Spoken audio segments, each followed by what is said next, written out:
começa agora o programa do Conselho Federal da Ordem dos Advogados do Brasil. Confira as notícias de hoje. Presidente nacional da Ordem participa de audiência pública sobre redução da maioridade penal. É inconstitucional reduzir a maioridade penal porque a Constituição Federal de 88 já prevê como 18 anos a idade mínima para alguém ser tratado como adulto e ser punido como adulto. Senado aprova a indicação do advogado Luiz Roberto Barroso para a vaga de ministro no STF. Espero ter sabedoria para identificar onde está o bem no caso concreto, que às vezes é difícil, e coragem moral para fazer o que deve ser feito. OAB vai editar provimento para regulamentar quarentena de ex-magistrado. Marcos Vinícius defende importância da cidadania tributária para o país. Que tem um viés fundamental de construir um cenário próprio para o desenvolvimento, pautado numa segurança jurídica que é necessária para a realização dos negócios no Brasil, para o desenvolvimento nacional, para a construção de um país que seja competitivo no mercado internacional. E ainda, Rio de Janeiro será a sede da próxima Conferência Nacional dos Advogados. Você vê tudo isso e muito mais aqui no programa OAB Nacional.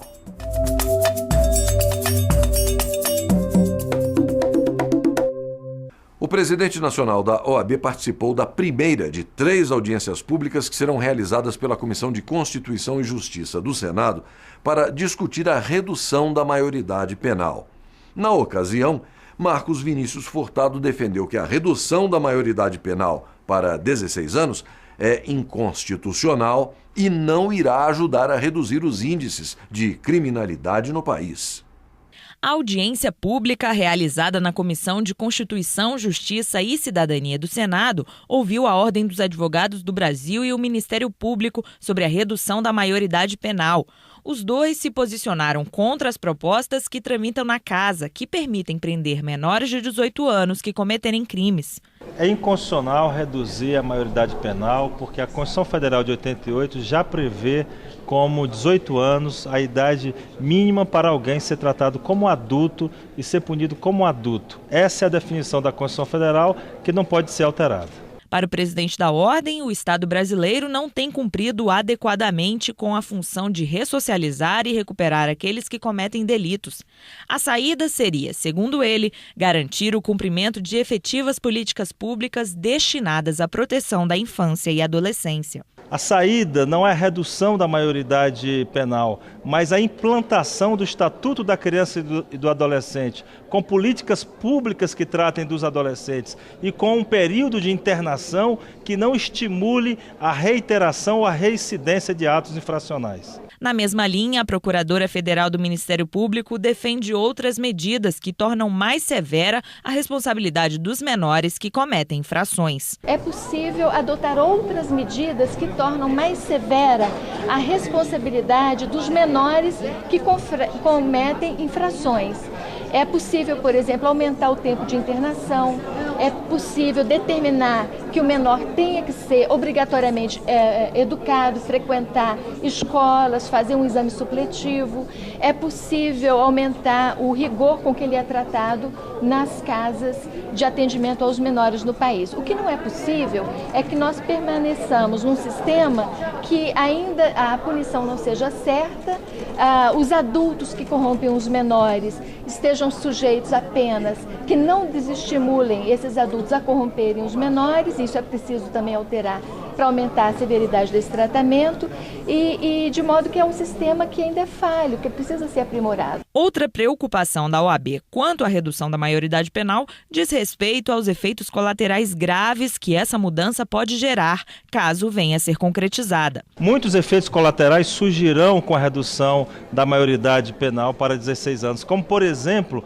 o próprio tratamento da exploração sexual dos menores, que deixará de ser as filhas e as adolescentes do Brasil protegidas quando tiver menos de 18 anos, porque passará a ser tratado como adulto todas as pessoas com mais de 16 anos no nosso país. O relator das propostas de redução da maioridade penal, senador Ricardo Ferraço, destacou a importância de se debater o tema e afirmou que espera oferecer um parecer que ajude a combater a impunidade. O tema é extremamente complexo, polêmico, mas nós precisamos fazer o enfrentamento desse tema, porque na prática a população brasileira está assustada com a impunidade que nós estamos vendo graçar nessa faixa de idade entre 16 e 18 anos. São crimes absolutamente bárbaros.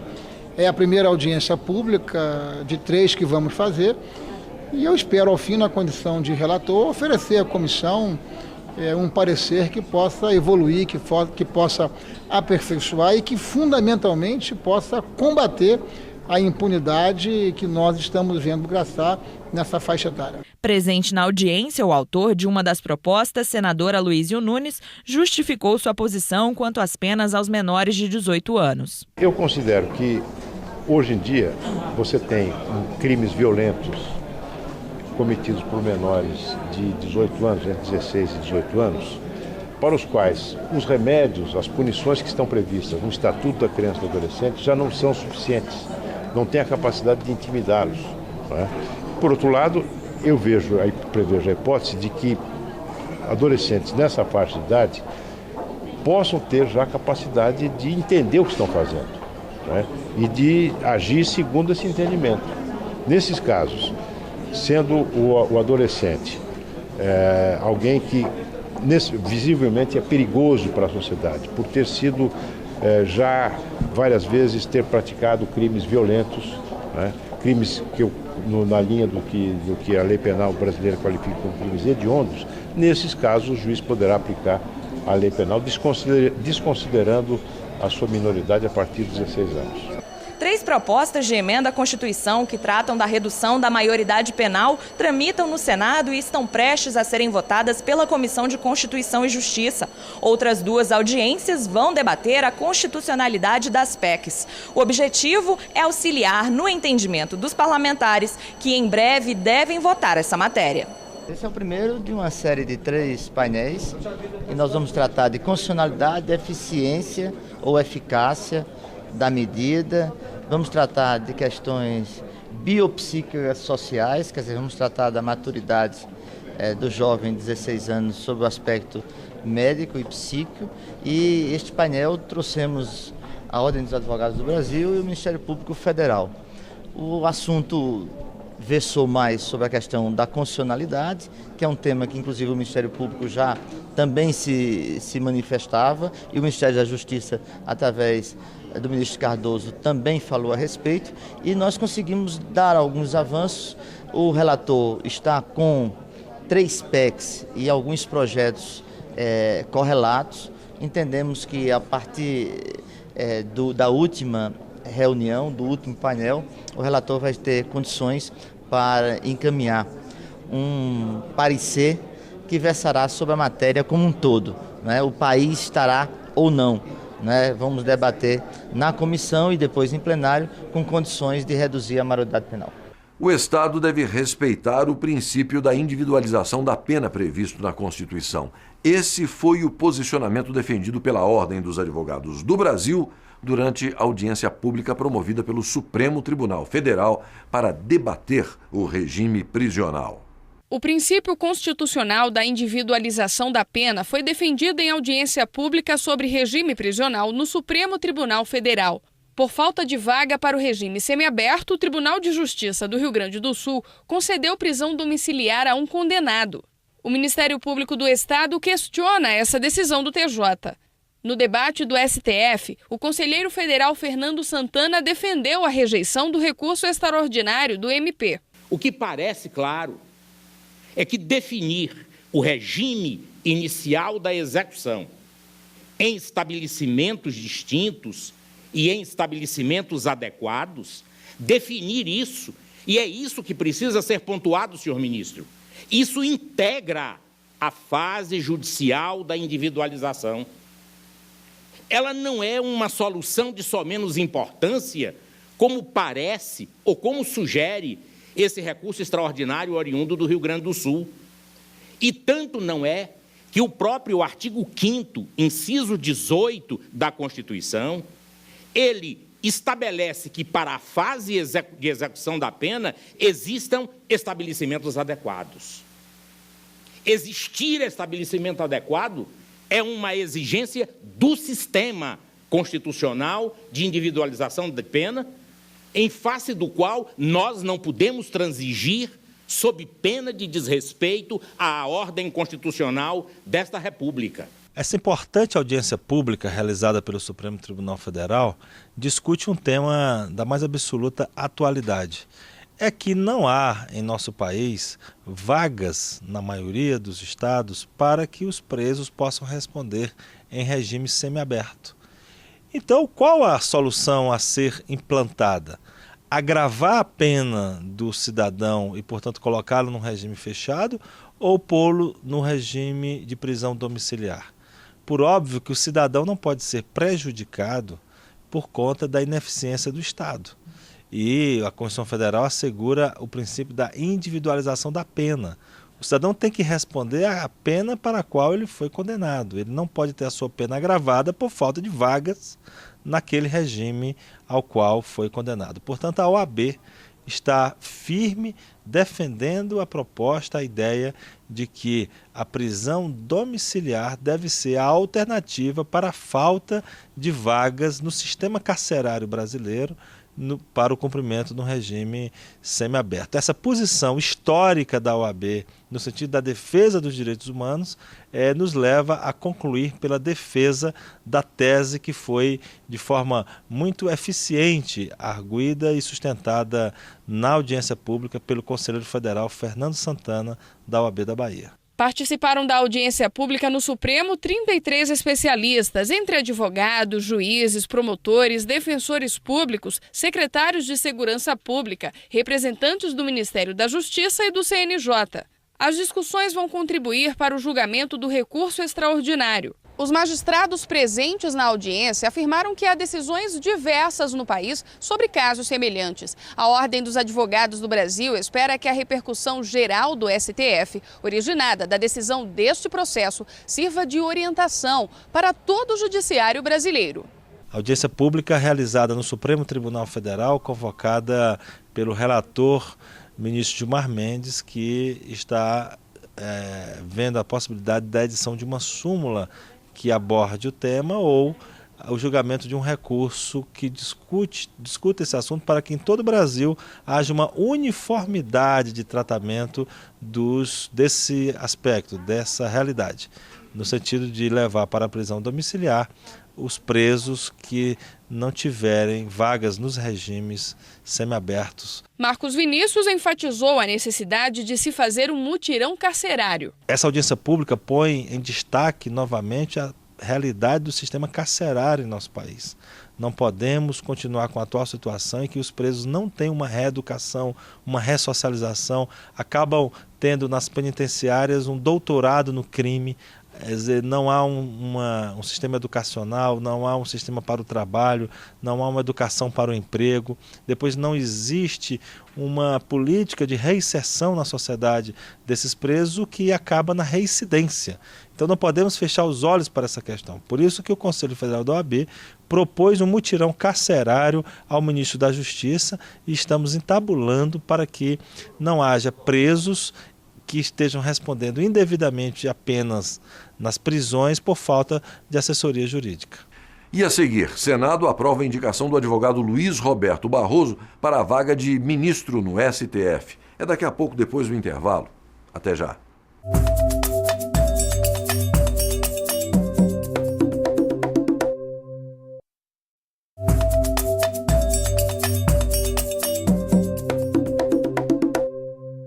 O Senado aprovou a indicação do advogado Luiz Roberto Barroso para a vaga de ministro no Supremo Tribunal Federal. O presidente nacional da Ordem acompanhou a sabatina do constitucionalista de perto e afirmou que a indicação de mais um advogado militante para o STF constitui um grande alento à democracia brasileira. Foram quase 8 horas de sabatina na Comissão de Constituição, Justiça e Cidadania do Senado. Integraram a mesa, além do sabatinado, o presidente nacional da OAB, Marcos Vinícius Furtado, o presidente da CCJ, senador Vital do Rego, o presidente da mesa, senador Aníbal Diniz, e o ministro aposentado do Supremo Tribunal Federal, Carlos Aires Brito. O advogado Luiz Roberto Barroso foi questionado sobre diversos temas. Ao responder acerca da união homoafetiva, ele falou sobre as minorias. O artigo 226, parágrafo 3º da Constituição, ele foi inserido ali para proteger a mulher não casada. A união estável virou uma categoria constitucional para proteger a mulher não casada, porque havia na sociedade ainda um grande preconceito contra a mulher que vivia conjugalmente com um homem sem ser casada. De modo que, com esse dispositivo, a mulher que vivia em união estável com um homem sem ser casada passou a integrar o que a Constituição chama de família legítima, entidade familiar legítima. De modo que esse dispositivo foi incluído para acabar com a discriminação contra a mulher, de modo que seria trair o seu objetivo e interpretá-lo como um dispositivo que permite discriminar os homossexuais. Entendi. E, portanto, esse foi o argumento que se criou para superar o único obstáculo normativo que havia. E eu acho que é verdadeiro e acredito nele. Fora isso, eu acho que o princípio para ficar um só, na dignidade da pessoa humana. As pessoas na vida têm o direito de escolher os seus projetos existenciais e fazerem as suas valorações morais se não estiverem interferindo com o direito de ninguém. Então, duas pessoas maiores e capazes que escolhem viver uma relação homoafetiva têm todo o direito de fazê-lo. As pessoas têm o direito de colocar o seu afeto onde mora o seu desejo. É assim que deve ser vivida a vida. O aborto de fetos anencéfalos também foi alvo de questionamentos. Impor a uma mulher que faz o diagnóstico no 3º mês, levar a gestação até o 9º, portanto, durante 6 meses ela ia ter que dormir e acordar com a consciência de que carregava no ventre o filho que não ia ter, isso era impor um sofrimento imenso, inútil e evitável a esta mulher e viola a dignidade da pessoa humana impor esse tipo de sofrimento, de modo que o princípio da dignidade paralisaria, neste caso específico, a incidência da norma que criminaliza o aborto. Os senadores perguntaram sobre maioridade penal, poder de investigação do Ministério Público e o mensalão. Eu não tenho, honesta e sinceramente, opinião formada sobre as questões acerca das quais eu deverei me manifestar, porque a maior parte das questões já é vencida. Existe, que eu saiba, uma questão processual sobre o cabimento de embargos infringentes ou não, e existem votações apertadas em questão de quadrilha ou bando e em questão de lavagem de dinheiro. Eu tenho a informação disso basicamente pela imprensa e vou estudar as 3 questões e espero e decidirei de acordo com a minha consciência e absolutamente conformado com o fato de que não poderei agradar a todos, porque existem posições divergentes nessa matéria. Assuntos como regulação da liberdade de imprensa e direito de resposta foram abordados, assim como o ativismo judicial de hoje. A judicialização no Brasil, ela decorre de uma questão institucional. A Constituição brasileira é extremamente abrangente. Ela cuida de uma grande quantidade de matérias. Como os senhores bem intuirão, trazer uma matéria para a Constituição é, de certa forma, retirá-la da política e trazê-la para o direito. Na medida em que exista uma norma constitucional, existem pretensões que podem ser veiculadas. Como a Constituição cuida do sistema tributário, do sistema previdenciário, do sistema educacional, de criança, de adolescente, de idoso, de meio ambiente, compreensivelmente essas questões terminam sendo judicializadas. Portanto, a judicialização é um fato decorrente de um arranjo institucional que nós temos. Já o ativismo é primo da judicialização, mas não é a mesma coisa. O ativismo é uma atitude, é uma postura de interpretação da Constituição e do direito mais expansiva por parte do Poder Judiciário, muitas vezes com base em um princípio, criando uma regra específica que não estava prevista nem na Constituição, nem na legislação. Retomando o argumento que sustentei anteriormente, penso que quando haja um ato do Congresso, uma manifestação política do Congresso ou mesmo do presidente da República, o judiciário não deve ser ativista. O judiciário deve ser autocontido e respeitar a deliberação política. Porém, situações há em que o judiciário precisa resolver um problema e não há norma editada pelo Congresso. O nome de Luiz Roberto Barroso foi aprovado com 26 votos favoráveis e apenas um contrário. Emocionado, ele agradeceu. Espero cumprir o meu papel da melhor forma que for possível cumprir. Como eu disse, eu chego ao Supremo, se lá chegar, para fazer o que acho certo. E, portanto, pretendo fazer da melhor maneira possível. Espero ter a virtude, que é ter o bem dentro de mim. Espero ter sabedoria para identificar onde está o bem no caso concreto, que às vezes é difícil, e coragem moral para fazer o que deve ser feito. Em seguida, a indicação foi levada a plenário. Sem abstenções, por 59 votos a 6, o plenário do Senado foi favorável à indicação de Barroso ao STF para ocupar a vaga de Aires Brito. O principal a destacar é que foi a vitória da meritocracia. Uma pessoa que se fez pelos próprios méritos, pela qualidade, pelo conhecimento jurídico, um advogado e um jurista preparado e à altura dos desafios atuais que o Brasil espera que o Supremo Tribunal Federal possa enfrentar.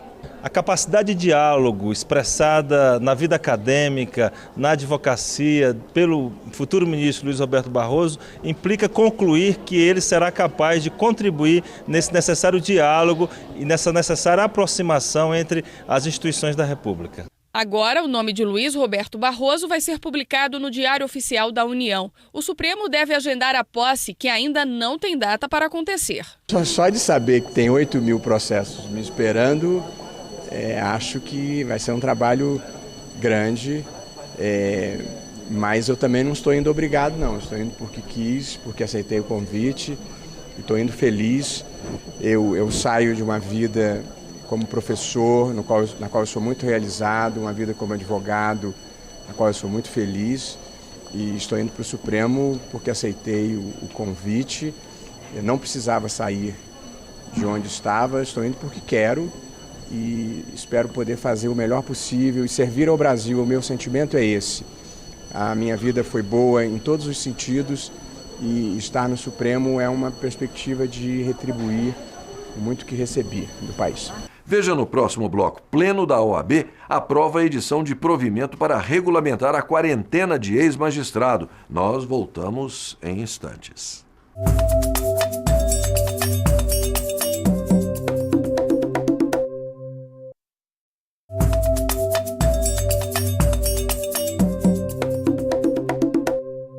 Para evitar o tráfico de influência no Judiciário, o Conselho Federal da Ordem dos Advogados do Brasil aprovou a edição de um provimento que irá regulamentar o impedimento parcial do exercício da advocacia a magistrados por 3 anos após aposentadoria ou exoneração. A decisão do Pleno foi tomada com base no voto do relator Duílio Piatto Júnior, conselheiro por Mato Grosso, em resposta a consultas feitas pelas seccionais da OAB de Goiás e de Roraima. Ambas buscavam uma definição sobre a abrangência da chamada quarentena para a inscrição nos quadros da OAB de ex-magistrados. No voto, o relator citou a Emenda Constitucional 45 de 2005. Não é um caso de mera análise objetiva da legislação e de seus requisitos intrínsecos. O clamor social que deu vazão à Emenda Constitucional 45 de 2005 tem que ser levado em consideração, pois acrescentou ao artigo 95 da Constituição Federal o inciso 5º, que determina, parágrafo único, aos juízes é vedado exercer a advocacia no juízo ou tribunal do que se aposentou antes de decorridos 3 anos, do afastamento do cargo por aposentadoria ou exoneração. No voto, Duílio ressaltou que o impedimento do exercício da advocacia se estende também à sociedade de advogados que tenha como sócios ex-magistrados em quarentena. A integração de advogado com impedimento parcial no exercício da advocacia, artigo 29 do Estatuto da OAB, em face da quarentena, afeta a pessoa jurídica que constituir ou ingressar como sócio, associado ou até mesmo funcionário, atingindo os demais sócios, mesmo que o escritório já atue há vários anos na área que sofre o impedimento.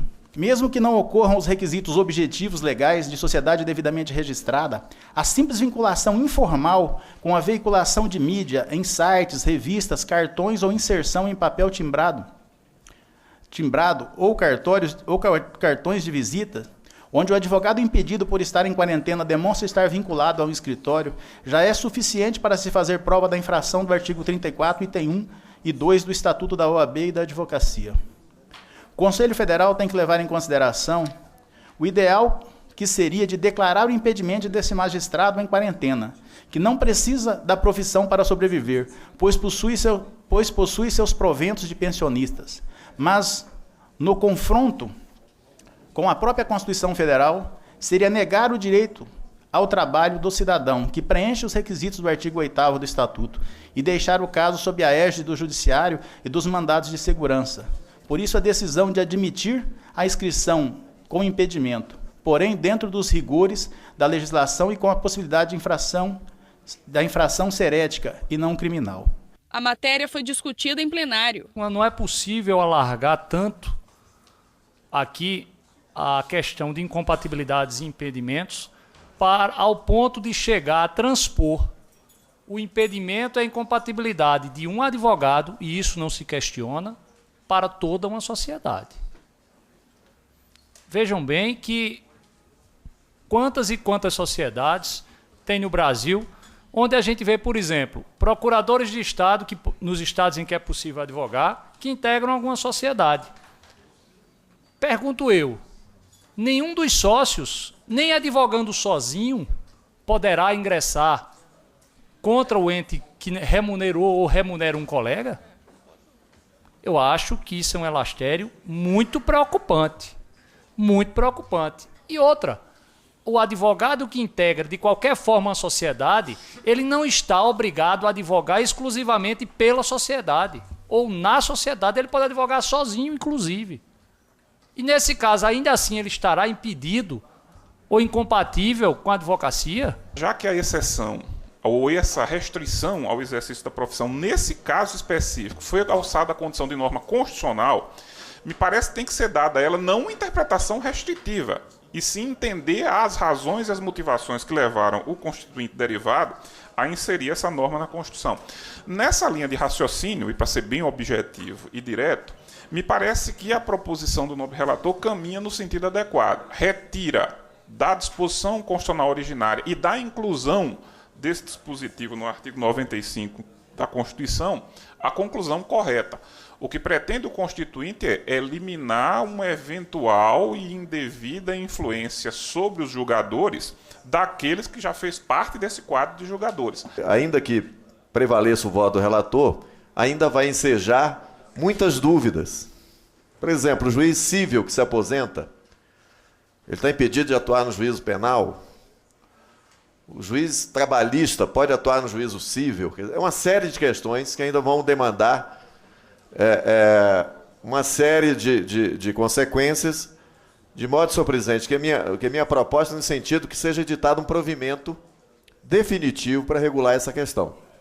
Acho que essa questão também da extensão à sociedade de advogados é uma questão muito importante, tendo a seguir o voto do eminente relator, mas vejo a necessidade, nesse caso, de que seja editado um provimento até para que as seccionais possam, com maior objetividade, definir qual é a atuação do ex-juiz. A medida foi aprovada por maioria de votos. Uma comissão específica vai redigir o provimento sobre o impedimento parcial do exercício da advocacia. O Conselho Federal vai aprovar o texto final em sessão plenária. Acolhido o parecer do relator, o impedimento é extensivo a todos os sócios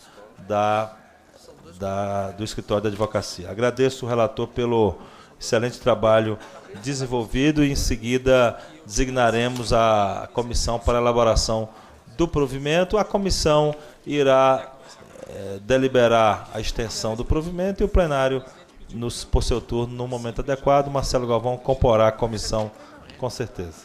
Depois do intervalo, você vai ver: presidente da Ordem defende importância da cidadania tributária para o país. E ainda, Rio de Janeiro será a sede da próxima Conferência Nacional dos Advogados.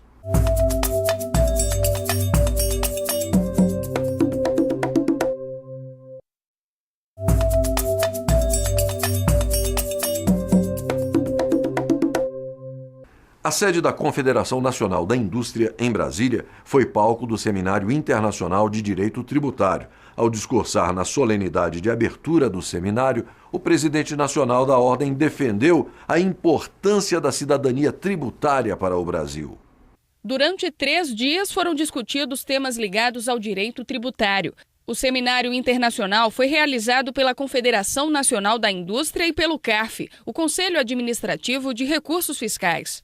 O presidente nacional da OAB, Marcos Vinícius Furtado, participou da abertura do evento. Ele ressaltou que o diálogo entre os especialistas da área pode contribuir para a resolução de conflitos relacionados ao direito tributário. Um diálogo necessário entre todos que atuam nesta importante área tributária de nosso país, que tem um viés fundamental de construir um cenário próprio para o desenvolvimento, pautado numa segurança jurídica que é necessária para a realização dos negócios no Brasil, para o desenvolvimento nacional, para a construção de um país que seja competitivo no mercado internacional. Costumo dizer que a única verdade absoluta do direito é a inexistência da verdade absoluta.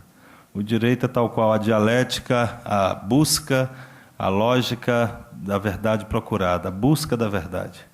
A busca de uma verdade que jamais será dominada por nenhuma das partes, mas as partes devem buscá-la. Não devemos participar do cenário, das discussões, do debate, em busca de algo diferente do que a verdade, da construção da verdade. E as verdades são várias, não há uma verdade única. E não há o certo e o errado no direito. Há respostas não fundamentadas. Há respostas não baseadas, não técnicas, não científicas. Há respostas que, portanto, são nulas, não devem ser consideradas. Mas todas as respostas, desde que pautadas no sentimento de nação, numa busca da construção de uma sociedade justa e solidária, devem ser consideradas, e um diálogo como este, que se propõe o Seminário Internacional de Direito Tributário, é fundamental. Marcos Vinícius falou ainda que os advogados brasileiros podem enriquecer a discussão sobre o tema, que já é tratado por comissões recém-criadas pelo Conselho Federal da OAB. O Conselho Federal da OAB fez questão de se fazer presente nesta abertura para parabenizar a CNI e o CARF pela realização do evento, como também se colocar à disposição para esse estreitamento de laços. A OAB, como todos sabemos, representa 761 mil advogados em todo o país. Estamos em mais de 1.000 municípios postos com sedes, subsedes da entidade, portanto, com a capilaridade capaz de levar a longa discussão desses temas a todo o país. Criamos a Comissão de Direito Tributário do Conselho Federal, criamos na nossa gestão a Coordenação de Defesa da Cidadania Tributária, como também criamos a Procuradoria Nacional Tributária, no sentido de que a Ordem entende que esse é um tema por demais importante para o desenvolvimento sustentável de nosso país.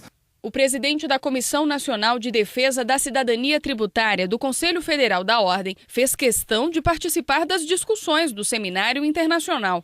A tributação no Brasil é, hoje, talvez, um dos principais problemas do cidadão, porque os impostos, a carga tributária é altíssima, não há uma retribuição daquilo que o cidadão paga. Então, a Ordem dos Advogados do Brasil, como guardiã da sociedade civil, ela desde o início tem se preocupado e o presidente criou essa comissão que pretende estabelecer um trabalho ouvindo os presidentes de confederações patronais e de empregados, os presidentes dos tribunais superiores e da Câmara e do Senado. Então, a partir desse trabalho, desse plano, apresentar uma emenda constitucional sobre um plano tributário nacional. A expectativa é que eventos semelhantes aconteçam mais vezes. Este seminário internacional, ele tem a participação forte de membros da sociedade civil, através do CARF, né, que é composto por representantes da Confederação Nacional da Indústria, Confederação Nacional do Comércio e do Fisco Federal, que julga aqueles processos que decorrem da aplicação da legislação tributária. Então, por isso é importantíssimo que se faça eventos como esse para que daqui surjam soluções, ideias que possam resolver esse embate que é a sociedade civil e o fisco federal no bom sentido. O Conselho Federal da Ordem dos Advogados do Brasil decidiu que a cidade do Rio de Janeiro irá sediar a 22ª Conferência Nacional dos Advogados. O evento, que marca o maior encontro da advocacia brasileira, vai ser realizado pela OAB Nacional no segundo semestre do próximo ano. Pela quarta vez, a capital do Rio de Janeiro será a sede da Conferência Nacional dos Advogados. A cidade de Porto Seguro, na Bahia, que também era candidata a sediar a 22ª edição do evento da advocacia, abriu mão da candidatura. A recomendação feita pelo Colégio de Presidentes de Seccionais da Ordem dos Advogados do Brasil foi aprovada pelos conselheiros da OAB durante sessão plenária. Ao agradecer a escolha da capital fluminense, o presidente da OAB do Rio de Janeiro, Felipe Santa Cruz, elogiou a forma como as cidades candidatas trabalharam para estabelecer a sede do evento. Quero aqui frisar com muito carinho a forma que Bahia e Rio de Janeiro, abraçando a bancada da Bahia, se conduziram nesse processo. Não houve uma disputa. Na verdade, buscamos apenas estabelecer, dentro da programação da nossa conferência, qual seria o lugar mais apropriado para esse momento. A conferência, que irá discutir os grandes temas da advocacia e da cidadania brasileira, será realizada no segundo semestre de 2014, em mês ainda a ser definido, e deve reunir cerca de 20 mil advogados brasileiros. Já estamos com o Rio Centro todo fechado, planejado. A conferência começa a ser preparada com muita antecedência e agora conto com os senhores, conto com todas as bancadas. O Rio de Janeiro tem a honra, senhor presidente, de a partir de hoje se sentir e agir como casa dos advogados de todo o Brasil, esperando fazer uma conferência que marque época. Segundo o presidente nacional da OAB, Porto Seguro vai receber, em março de 2015, a primeira Conferência Nacional do Jovem Advogado. A OAB da Bahia, cidade de Porto Seguro, foi pela diretoria, e a diretoria assim sugere, no sentido de que ela cedie a primeira Conferência Nacional do Jovem Advogado, justamente aproveitando o excelente projeto que foi feito pelaquela seccional. O presidente Luiz Viana e o presidente da subseção de Porto Seguro, ambos concordaram de que, de acordo com a atual condição de malha aérea em nosso país, o estado do Rio de Janeiro, a cidade do Rio de Janeiro estaria mais adequada para receber a Conferência Nacional dos Advogados.